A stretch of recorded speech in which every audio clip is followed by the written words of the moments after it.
Bless all the animals.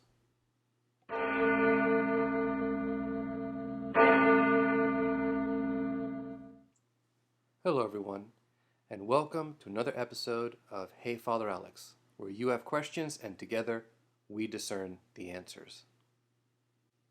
Hello, everyone, and welcome to another episode of Hey Father Alex, where you have questions and together we discern the answers. Every year on October 4th, the Church remembers the life of one of the most well-known and beloved saints in the history of the Church, St. Francis of Assisi. St. Francis is best known for his love of animals, but there is so much more to him than just the blessing we give to our pets. So this week's question is, who is St. Francis? One of my favorite events is the blessing of the animals. It is a beautiful time in the life of our parish when we gather together to give thanks to God for creation and to ask for a special blessing over our pets. The blessing of the animals is especially fun when we see people bring horses, snakes, and even spiders. Many people remember St. Francis for his love of animals, but there is a lot more to his story. Francis was born in Italy in the year 1226.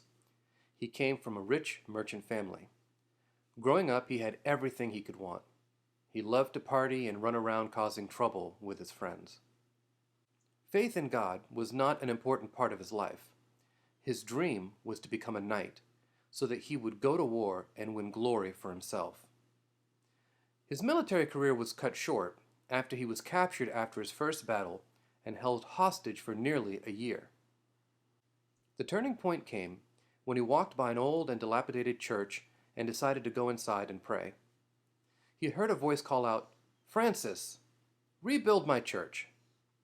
Francis took this command literally and began to gather the resources to rebuild the small church at Damiano. Unfortunately, he didn't have any money of his own, so he ended up taking the money from his father. His father became very upset. He didn't understand why his son was rejecting him and embracing a life in the church. The most incredible moment came when, in front of the whole town, Francis rejected his father and his old way of life, took off all of his clothes that his father had bought him, and turned to the bishop, saying that he wanted to be a monk. He wanted to follow Jesus Christ.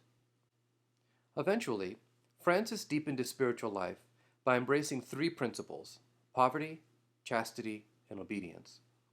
He renounced all his possessions and begged each day for food so that he could live as simple a life as possible. He turned his will over to Christ and tried to desire only those things that brought him closer to God. And finally, he worked at being obedient to God, especially by loving and serving others.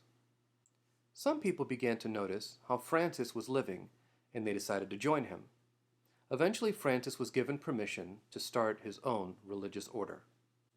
The most important lesson we don't often hear about Francis was just how radically loving he was. He wanted to see Jesus in every person who was hungry, suffering, or cast out from society. He shared everything he had with those who had even less, and became an example of Christian love that still inspires people to pay closer attention to what it means to be a Christian. Not everyone is called to live the same lifestyle that Francis did, but everyone is called to hear the invitation of Jesus and follow him. St. Francis is a great example of how God can call anyone to dramatically change their life, and then use that life to change even more people. Each of us should ask how God is inviting us to change so that our lives become a reflection of Jesus Christ. St. Francis is an excellent example that just Jesus Christ can change anyone's heart. Francis was transformed from being a selfish and vain person into a man whose heart was always open to those in need. The world needs to hear the story of St. Francis, who lived his life to tell the story of Jesus Christ. Thanks for watching this episode of Hey Father Alex.